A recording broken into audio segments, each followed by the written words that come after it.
पे भारतीय पंजाब में जी उन सिखों को टारगेट करके अपने लोगों को टारगेट करके इसका खुमियाजा मोदी और उसका भारत भुगतेगा। ये मैं आज आप बी पर नोट करके रख लें कि उन्होंने बीज बो दिया खालिस्तान का और ये इसको भुगतना पड़ेगा। लेकिन हमने देखा ना कि हम आखिरी लम्हे तक कहते रहे कि हम अमन चाहते हैं, हम ये ख्वाहिश रखते हैं कि खित्ते का अमन बर्बाद ना हो, लेकिन हमें मजबूर किया गया। साथ रहिएगा, अपने नाज़रीन को हम ये दिखा भी रहे हैं कि डोनाल्ड ट्रंप की जानिब से जो समाजी राबते की वेबसाइट का इस्तेमाल करते हुए पूरी दुनिया को एक अहम पैगाम दिया गया है। इसी पर बात करेंगे। Senior anchor person Talat Hussain साहब हमें ज्वाइन कर चुके। तलत साहब, बहुत बड़ी खबर है, ट्रंप ये लिख रहे हैं कि फैसले पर दोनों ममालिक मुबारक के मुस्तहिक है, पाकिस्तान और भारत ने समझदारी से काम लिया। जी, अब वाकईतन बहुत बड़ी खबर है। मेरे ख्याल में पाकिस्तान के लिए इससे बड़ी जीत इन हालात में हो नहीं सकती।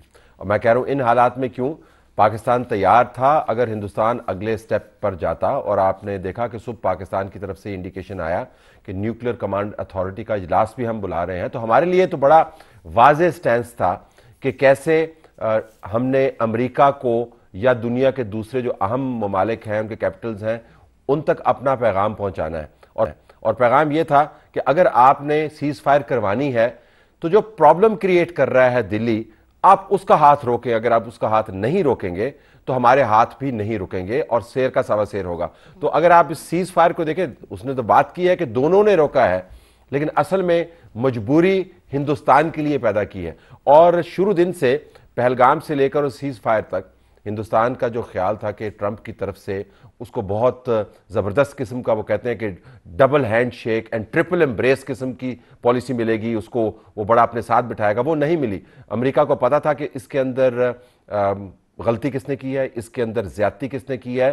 और आज आपको नजर आया कि जब पाकिस्तान की तरफ से जवाब गया तो अमेरिका भी मजबूर हो गया हिंदुस्तान का हाथ पकड़ने पर। यह हिंदुस्तान का हाथ पकड़कर सीज फायर करवाई गई है, ये जानना बड़ा जरूरी है। पाकिस्तान के लिए तो ऑप्शंस बड़ी खुली हुई हैं। उन्होंने 6 जगह पर हमला करने की कोशिश की, हमने 26 से जवाब दिया। तो मेरे ख्याल में ये विन विन है पाकिस्तान के लिए और वाशिंगटन के लिए, और ये लूज एंड एम्बैरसमेंट है दिल्ली के लिए। सही। तलत साहब ये भी फरमाएगा, इसहाक डार जब गुफ्तगू भी कर रहे थे वो कह रहे थे कि मैं पुर उम्मीद हूं कि भारत शायद बैकफुट पे अब चला गया, तब उसको कुछ समझ आ जाए। और जब हमने भारत की डीजी की प्रेस कॉन्फ्रेंस हमने सुनी थी, वो भी यही कह रही थी कि अब हम बैकफुट पे जाना चाहते हैं, बस बहुत हो गया है। तो वाकई क्या मोदी समझ जाएगा, क्योंकि ट्रैक रिकॉर्ड बीजेपी का और आरएसएस का कुछ अच्छा नहीं है, कहते कुछ है करते कुछ है।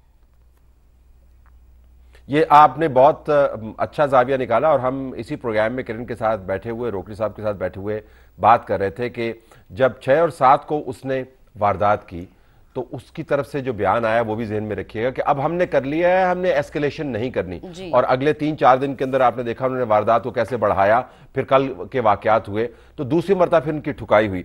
हम यकीनन उनके ऊपर यकीन नहीं कर सकते, लेकिन इस वक्त जो यकीन को तोड़ने वाले होंगे वो फिर उन जामनों के गले पड़ेंगे जिन जामनों की तरफ से ट्वीट आ रहा है, और वो है डोनाल्ड ट्रंप। तो अगर आप दोबारा से वारदात करना चाहते हैं तो ये याद रखिएगा कि इस मरतबा जो गुस्सा आपकी तरफ आएगा वो सिर्फ पाकिस्तान की तरफ से नहीं आएगा, डिप्लोमेटिकली आप आइसोलेट हो जाएंगे। अभी भी मोदी के लिए अंदरूनी तौर पर बहुत मुश्किल है, बल्कि अगर हमारे पास वो तस्वीर हो जिसके अंदर वो अपनी तमाम फौज के लोगों के साथ बैठा हुआ है, उसके नेशनल सिक्योरिटी एडवाइजर भी बैठे हुए हैं, वो एक रिमार्केबल तस्वीर है। लगता यूं है कि मोदी अगले फेज के ऊपर जाने वाला है, लेकिन जो खबर वहां से निकली है वो ये, उसकी आर्मी ने उसको बताया होगा कि 26 पॉइंट्स पे पाकिस्तान ने पेनिट्रेट किया है, 8 हमारी बेसिस को उन्होंने हिट किया है, वेस्टर्न बॉर्डर को उन्होंने अटैक किया है, और हम उनका एक सिंगल जहाज इंगेज नहीं कर पाए।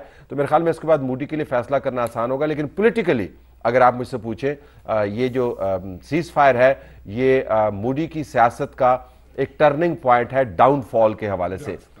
जी बिल्कुल तलत साहब, आप दुरुस्त कह रहे हैं। और वो बात जो आप शायद आप कर रहे थे।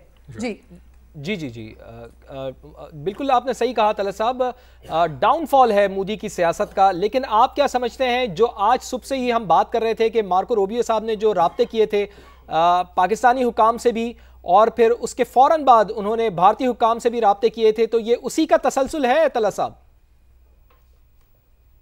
मार्को रूबियो को भी पाकिस्तान याद आया जब पाकिस्तान ने जवाब दिया।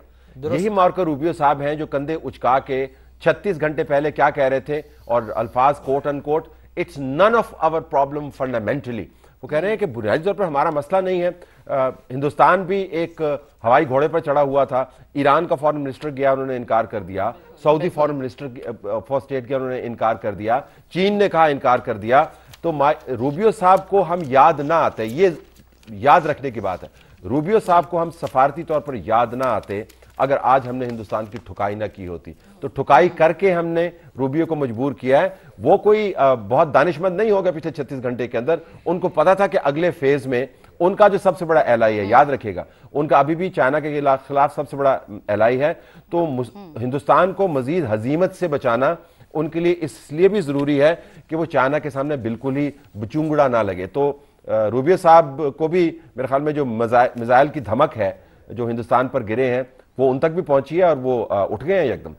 बिल्कुल तला साहब, ये पूरी दुनिया के बहुत बड़े बड़े मुमालिक तक ये धमक पहुंची है। मुझे ये भी समझाइएगा कि इसहाक डार साहब का ये बयान था कि जी हम चाह रहे हैं कि चीज़ें जो हैं वो सिमट जाएं और एक अच्छी विंडो निकल आए। चले, ये तो शुक्र अल्हम्दुलिल्लाह के मामला तय होना शुरू हो गए। क्या अभी हम इस कंडीशन में हैं कि हम ये मुतालबा रख सकें, एक तो इंडस वाटर टेरिटरी का, दूसरा कश्मीर का, क्या अभी हम इस पोजिशन में हैं? देखिए, हमारी जो इंडस वाटर ट्रीटी का मामला है वो तो बैन-अक़वामी तौर पर हमें फोरम पर लड़ना है। उसके ऊपर मेरा नहीं ख्याल कि हिंदुस्तान इस वक्त जो कशीदगी कम करवाने का अमल है उसका वो हिस्सा बनाएगा। लेकिन हमारे एजेंडे पर वो टॉप मोस्ट चीज़ मौजूद है, क्योंकि आप याद करें कि नेशनल सिक्योरिटी कमेटी का जो पहला एलामिया था उसमें जब उन्होंने जिक्र किया था कि हमने फुल स्पेक्ट्रम ताकत का इस्तेमाल करना है, तो फुल स्पेक्ट्रम वो किस बात पर कह रहे थे? वो हवाई अड्डों पर नहीं कह रहे थे, वो न्यूक्लियर प्रोग्राम पर नहीं कह रहे थे, वो इंडस वाटर ट्रीटी और पानी पर कह रहे थे। तो पाकिस्तान के लिए फंडामेंटल है निगोशिएशंस के लिए। लेकिन इस वक्त मेरे ख्याल में पाकिस्तान की जो पोजीशन है वो बड़ी वाज़ेह है कि हिंदुस्तान को विड्रॉ करना है, हिंदुस्तान को स्टेप बैक करना है। हम स्टेप बैक नहीं करेंगे। मेरे ख्याल में ये बहुत बड़ी कामयाबी है। सही। और तलत साहब, एक और सवाल है मेरा कि कहा यह जा रहा था, जो जेडी वेंस ने इससे पहले ये बयान दिया था, कल के बयान की मैं उनकी बात करी, वो कहते हैं कि हमारा कोई सरोकार नहीं है, ये तो एक नेचुरल सी चीज़ है कि भारत ने हमला किया, पाकिस्तान ने जवाब दे दिया। आज शायद कुछ समझ आ गई है। पूरे सिनेरियो में क्या भारत को फेवरेटिज्म हासिल थी अमेरिका की?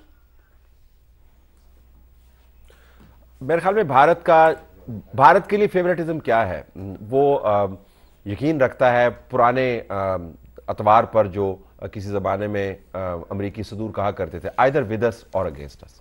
उनका ख्याल ये था कि वाशिंगटन मुकम्मल तौर पर उनके साथ होगा। मूडी ने ट्रंप एडमिनिस्ट्रेशन और ट्रंप की फैमिली के अंदर पिछले 9-10 साल इन्वेस्टमेंट की है। उन्होंने अमेरिका में जाके बहुत इनके साथ गर्मजोशी के साथ खाने खाए हैं, इनको अपनी पगड़ियाँ पहनाई हैं, इनको अपने चोगे पहनाए हैं।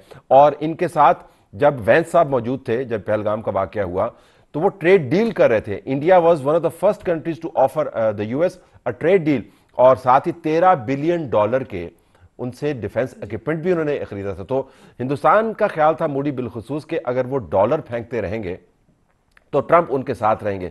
इस मरतबा उनको मिला ये नहीं, क्योंकि ट्रंप के सामने बड़ा वाज़ेह है कि पाकिस्तान उनके लिए स्ट्रेटेजिकली बहुत अहम है। अफगानिस्तान के हालात उनके सामने हैं, चीन के साथ उनका कंपटीशन है, वो पाकिस्तान की सपोर्ट लूज नहीं कर सकते। और लेकिन सबसे अहम बात, अगर पाकिस्तान अपनी टांगों पर ना खड़ा होता, अगर पाकिस्तान जवाब ना देता, तो मैं आपको यकीन से कहता हूं कि रूबियो साहब जो हैं ये कह रहे होते कि इंडस वाटर ट्रीटी भूल जाओ इसको, आपने मिसाइल नहीं उड़ाने, हमें डिक्टेट कर रहे होते, हिंदुस्तान के साथ खड़े होते। वो तो हम अपनी टांगों पर चूंकि खड़े हो गए तो सबको ख्याल आ गया। एग्जैक्टली, यहाँ भी फिर हमें अपने आप को क्रेडिट देना होगा ना कि हमने वो पोजीशन ली कि जिसके बाद फिर अमेरिका को बाकायदा सालिसी पर आना पड़ा। और जब कोई बच्चा इस तरह से पागल हो जाता है, जब कहीं जंगी जुनून तारी हो जाता है, तो फिर उसे ऐसे ही सीधा किया जाता है। एक ठोकता है, जैसे कि आप बता रहे थे, एक रात भर समझाता है, अगला सुबह सारा दिन उसको ठोकता है, और फिर उसके बाद शाम को पता चलता है कि अच्छा जी सीज फायर हो गया है। तो यही कुछ हुआ है भारत के साथ। सारी रात अमेरिका ने समझाया है, सारा दिन आज पाकिस्तान ने ठोका है, और फिर उसके बाद फाइनली हमें पता चला है कि ये सीज फायर हो गया है, अल्हम्दुलिल्लाह। बच्चों की तरबियत का जो आपने मॉडल पेश किया बड़ा दिलचस्प है। हाँ। मेरा इस पे एक और है, मैं ये समझता हूं कि जो जैसे देख के sequence, Trump was never for India. जो मोदी है, इन सारों की इन्वेस्टमेंट थी कमला पर जी, और ट्रंप को तो इन्होंने डिच किया। और हम पॉलिटिकल लोग जो है ना, जो हमें इलेक्शन में खराब करे, हम नहीं भूलते उस चीज को। ये एक फैक्चुअल चीज है। दूसरी चीज, अगर हमारी अपना सिस्टम मजबूत ना होता, हमारी कमांड मजबूत ना होती ना, उन्होंने हमारे साथ फिर कभी भी नहीं खड़े होना। जी जी। तीसरी चीज जो ये है कि रीजन के अंदर फिर कहता हूं रशियंस, चाइना